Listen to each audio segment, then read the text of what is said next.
یا کسی بھی طریقے سے کسی خاندان کے فرد سے آپ کی مماثلت ہوئی ہو؟ جی ہاں، بالکل صحیح ہے، بالکل صحیح ہے۔ بعض لوگوں نے افسوس کے تو بہت وہ آتے رہے نا کہ بڑا غم، بڑا افسوس، ہم اس غم میں آپ کے ذات ہیں، لیکن ایک خاندان تھا، اس نے لکھا کہ لگتا ہے آپ ہم میں سے ہیں، لگتا ہے، کیونکہ ہمارے نانا ابو جو آپ کی بچپن کی کہانیاں ہیں وہ ہم کو سنایا کرتے تھے، تو ہم لوگ جو ہیں، ہم انڈیا سے پاکستان آگے تھے فیصل آباد، پھر فیصل آباد سے ہم جرمن چلے گئے، اس نے لکھا، تو جرمن سے کبھی کبھار ان کے ساتھ علیق سلیق ہوتی ہے، تو معلوم ہوتا ہے کہ وہ لوگ کو دلچسپی نہیں لے رہے، دلچسپی نہیں رکھتے، اور میں سمجھتا ہوں کہ پلوں کے نیچے سے پانی بہت گزر گیا، نہیں، جذبوں میں شاید وہ تڑپ نہیں رہ گئی، نہیں، بالکل صحیح، چونکہ آپ نے تنہائی دیکھی ہے، آپ نے اپنوں کی کمی کو محسوس کیا ہے، نہیں، اس لیے آپ کے اندر وہ تڑپ ہے، صحیح ہے، لیکن باقی کا جو خاندان شاید آپ کا اکٹھا رہتا رہا سوائے ماں باپ کو چھوڑ کے، باقی کے جو بہن بھائی ہیں انہوں نے شاید آپ کو دیکھا نہیں ہوا، جی ہاں، ان کے دلوں میں شاید وہ تڑپ نہیں ہوگی۔ ہو سکتا ہے، ہو سکتا ہے۔ ارے قاری صاحب ایک اور بات بتائیں ہمیں، وہ منظر جو آپ کو یاد آتا ہے جس میں دیوار پھلانگی تھی آپ کے والد صاحب نے، یا اللہ، اس سے پہلے کا بھی کوئی خواب خیال کی طرح سے کوئی چیز یاد ہے؟ کوئی خواب خیال کسی بات؟ بس خواب خیال ہی کہہ لیں، ہاں، خواب خیال کہ ایک بہت بڑا کوئی علاقہ ہے، چھت پڑی ہے، ہاں، ہے نہیں، جیسے کہ بہت خوبصورت خاتون کھڑی ہے، میں اس کے پاؤں کے نیچے بیٹھا ہوں، یہ منظر یاد آتا ہے مجھے کہ میں نے اس کو دیکھا، ہے نہیں، تو بس اور کچھ ہی یاد نہیں آتا۔ وہ حویلی نما کو جگہ ہے؟ حویلی نما، ہاں بالکل، چھت پڑی کافی بڑی، شور ہنگامہ بڑا ہے، شور ہنگامہ، بڑی سخت پریشان ہے وہ عورت، پریشانی اس کے چہرے کے اوپر نمایاں، لیکن میں اس کے چہرے کو دیکھ رہا ہوں، مجھے پتہ ہی۔ اچھا، اس کے بعد جو منظر میں دیکھتا ہوں نا کہ والد صاحب مجھے دیوار پھلانگ رہے ہیں، یہ یہاں سے وہاں کیسے کہ کوئی پتہ نہیں، کوئی پتہ نہیں۔ کوئی پتہ نہیں۔ قاری صاحب آج آپ کی عمر ماشاءاللہ 77 سال کو ہو گئی ہو، پہنچنے والی ہے یا پہنچ گئی ہے، بالکل صحیح۔ اپنوں کی کمی، ماں باپ کی کمی، بہن بھائیوں کی کمی آج بھی محسوس ہوتی ہے؟ دیکھو جی، جو اصل ہے نا وہ تو اصل ہے نا، اصل ماں باپ ہی ہیں، اللہ تعالیٰ نے اولاد دے دی، ان کے اندر بیٹھے ہیں، مگن ہیں، رونق ہے، یہ بھی بڑی ایک چیز ہے، لیکن جو والدین بہن بھائی ہیں ان کا خیال تو آتا ہے ان کا۔ پھر یہ کہ سب سے بڑا وہ جو پریشانی کا عالم ہے نا کہ والد صاحب کے ساتھ یہ حشر ہوا، وہ جب یاد کرتا ہوں تو آنکھیں میری نم آلود ہو جاتی ہیں، جی، آنکھیں جو آنسوں سے بھر جاتی ہیں کہ والد صاحب کے ساتھ یہ ہوا، جی۔ آپ کی اس پوری کہانی کو جب ہم دیکھتے ہیں تو تلخیاں ہی تلخیاں ہیں، بالکل بالکل، دکھ ہی دکھ ہیں، تکلیفیں ہی تکلیفیں ہیں، اور شاید اتنی تکلیفیں ہیں کہ بچپن میں آپ کے تکلیف کا احساس ہی ختم ہو گیا تھا، ایسا ہی ہے نا؟ اسی طرح تکلیف کا، محرومی کا، مایوسی کا احساس ہی ختم ہو گیا تھا، نیا، صحیح ہے، یا جن حالات میں آپ نے ہوش سنبھالا یوں لگتا ہے کہ تب یہ احساس ہی نہیں تھا کہ تکلیف، دکھ کیا ہوتا ہے، کیا ہوتا ہے، کسی کو کھونا کیا ہوتا ہے۔ بالکل صحیح، لیکن پھر بھی کچھ ایسے لوگوں کا ذکر آتا ہے جنہوں نے آپ کی صحرا کی طرح سے اجاڑ زندگی میں محبت کے پھول کھلائے، بہت اچھے، ان میں امرو ہے، ہاں، کیا جس سے کہنا ہے، آپ کا کوئی رشتہ دوسری نہیں، زندگی دی یار اس نے، اس نے سمجھ لو دوسری زندگی اس نے دی ہمیں، حقیقت یہ ہے، اس سے آپ کا کوئی رشتہ نہیں تھا، ہاں، کوئی رشتہ نہیں، خون کا رشتہ نہیں تھا، مذہب کا رشتہ نہیں تھا، نہیں، انسانیت، انسانیت کا رشتہ تھا۔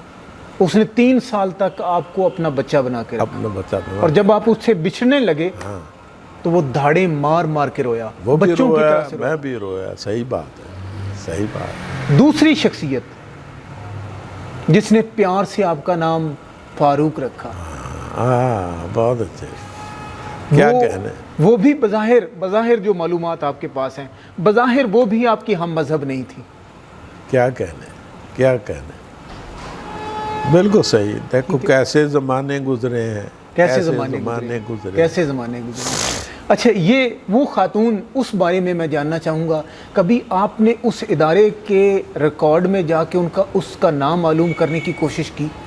بڑی خواہش ہے اس اپنی استانی سے ملنے کی. تو وہ جو 2 سہیلیاں میں کہہ رہا ہوں لاہور میں رہتی ہیں, اس وقت آپ کے ساتھ وہ بھی یتیمی کا دور ہاں گزار رہی تھی؟ بالکل وہاں پہ گزار رہی تھی, لیکن ہم سے بڑی تھی. آپ سے بڑی تھی؟ ہم سے بڑی تھی, ہاں.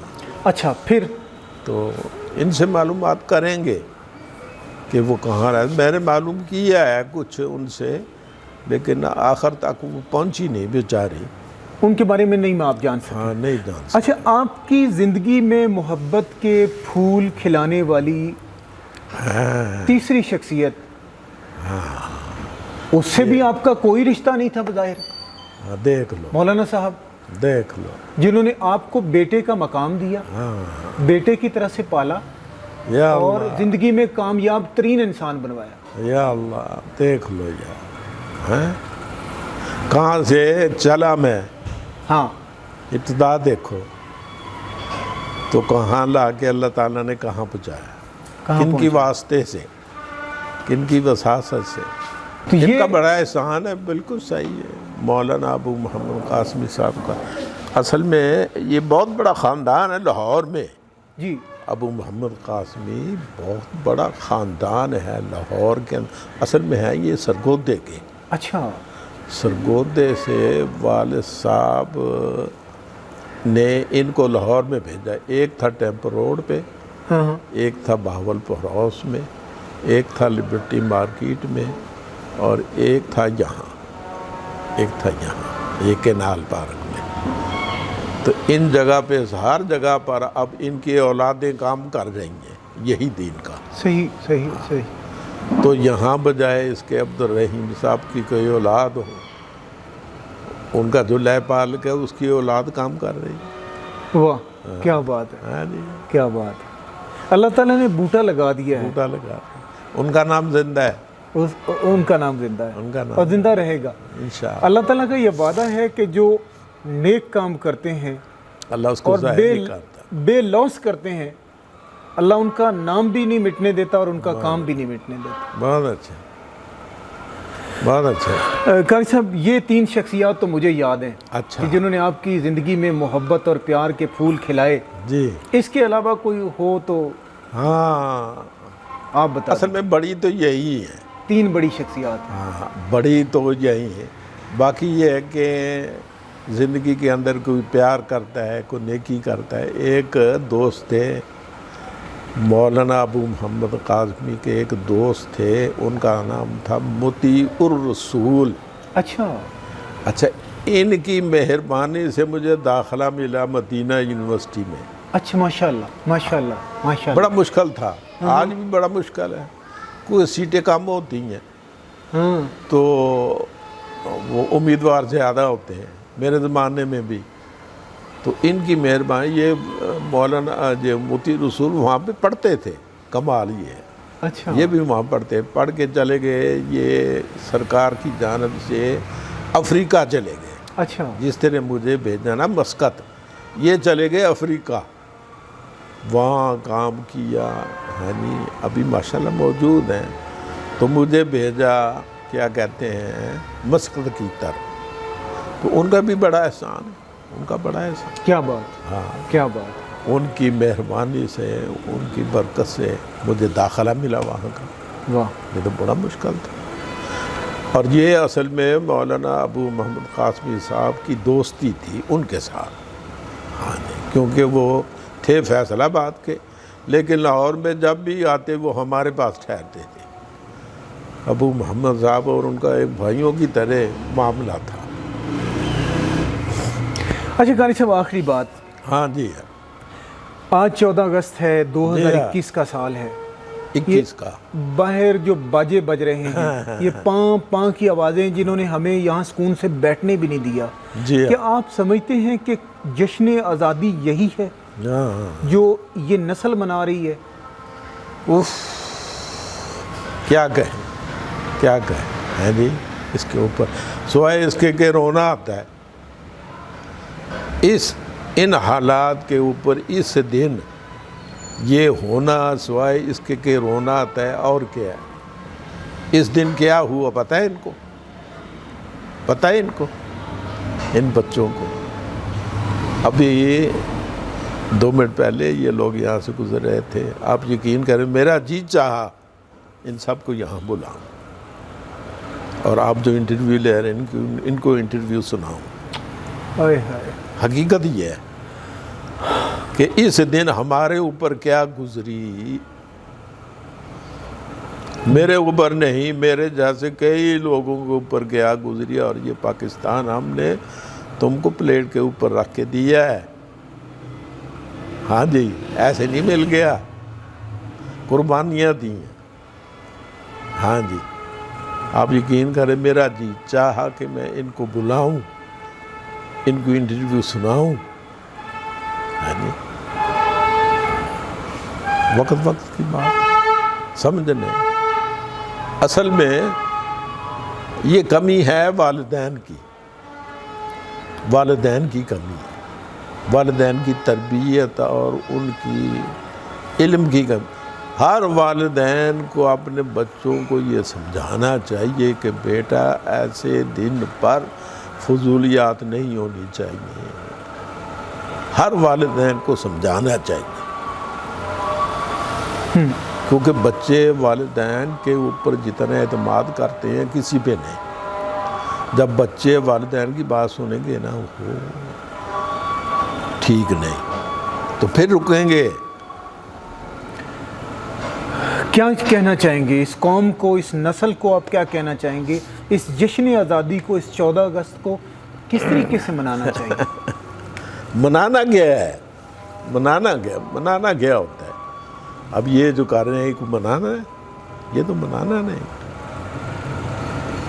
منانا یہی ہے اللہ تعالیٰ نے اس دن ہمیں آزادی دی، اس کا شکر ادا کریں، اس کا شکر ادا کریں، اور اس ملک کی عوام کی ترقی کے لیے زیادہ سے زیادہ کرنے کی نیت کریں۔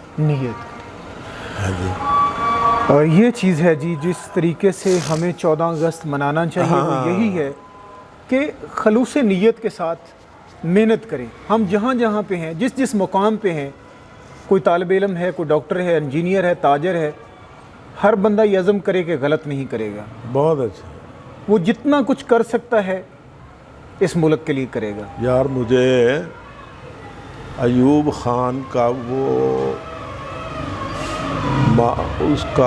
اس کی وہ گفتگو بڑی یاد آتی ہے۔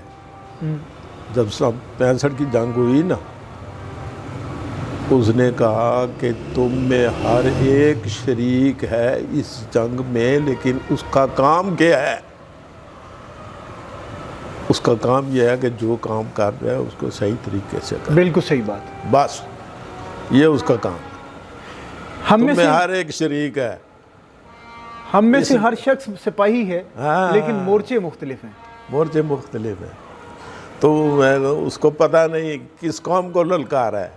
یہ سب سے پہلے اس کا جملہ تھا، صحیح۔ اور پھر اس نے عوام کو خطاب کیا اور اس نے کہا کہ تم اپنا کام اپنی جگہ پہ کرتے رہو، تمہاری یہی شرکت ہے۔ بالکل صحیح بات ہے۔ قاری صاحب بہت شکریہ آپ کا، بڑی محبت آپ کی کہ آپ نے ہمیں وقت دیا، اور بہت سارے پوری دنیا میں اب لاکھوں آپ کے چاہنے والے ہیں۔ شکر ہے۔ ان کی فرمائش آتی تھی مجھ تک کہ اچھا قاری صاحب کا انٹرویو ہم نے بار بار سنا ہے، لیکن چونکہ پنجابی ہم سمجھتے نہیں ہیں۔ آج بھی میں حامد مدنی صاحب جو آپ کے بیٹے ہیں ان کو وہ کمنٹس پڑھا رہا تھا اچھا کہ میں نے بار بار انٹرویو سنا ہے لیکن میں کچھ کم سمجھ پایا ہوں، تو آپ ان کا انٹرویو، ان کی کہانی اردو میں کریں تاکہ ہم اس کو سمجھ سکیں۔ بہت اچھا۔ تو مجھے امید ہے کہ یہ کہانی سننے کے بعد آپ کے چاہنے والوں میں مزید لاکھوں لوگوں کا اضافہ ہوگا۔ اللہ کرے گا، اللہ کرے گا۔ بہت شکریہ آپ کا۔ جیتے رہو، آپ کو اللہ کامیاب کرے اس مشن میں۔ آمین۔ جی میرا نام حامد مدنی ہے، میں سید محمد فاروق صاحب کا بیٹا ہوں۔ تمام سننے اور چاہنے والے ناظرین کا بہت بہت شکریہ۔ جنہوں نے ہماری اس ویڈیو کو دیکھا، میرے والد صاحب کے دکھ کو انہوں نے اپنا دکھ سمجھا، اور ہمارے پاس ایسے الفاظ نہیں ہیں کہ ہم آپ کا شکریہ ادا کریں۔ حقیقت ہے والد صاحب کو صرف یہ خوشی ہے کہ لوگ اس غم میں میرے ساتھ شریک ہیں، میرے ساتھ کندھے کے ساتھ کندھا لگا کے کھڑے ہیں اور اس غم کو اپنا غم سمجھتے ہیں۔ تو یہ آپ احباب کا بہت شکریہ کہ آپ نے اس کو شیئر کیا، اس کو لائک کیا۔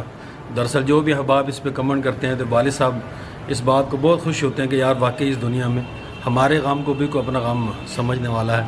تو آپ تمام احباب کو بہت شکریہ، اور خیام بھائی کا بھی کہ جنہوں نے ہماری اس بات کو تمام دنیا تک پہنچایا، کتنے جدا دلوں کو ایک دوسرے کے ساتھ ملایا، اور ہم بھی ایک قسم کے ایک بھائی ہیں سب، ہم بھائیوں کو ایک جگہ اکٹھا کیا ہے۔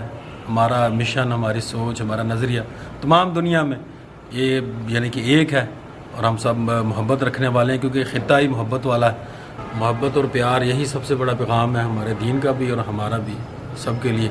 تو یہی پیغام میرے والد صاحب کا ہے، اور یہی ان کا آخری پیغام ہے کہ جو ہو گیا اس کے بعد کبھی بھی پھر کوئی اور سید محمد فاروق اس دنیا میں نہ آئے۔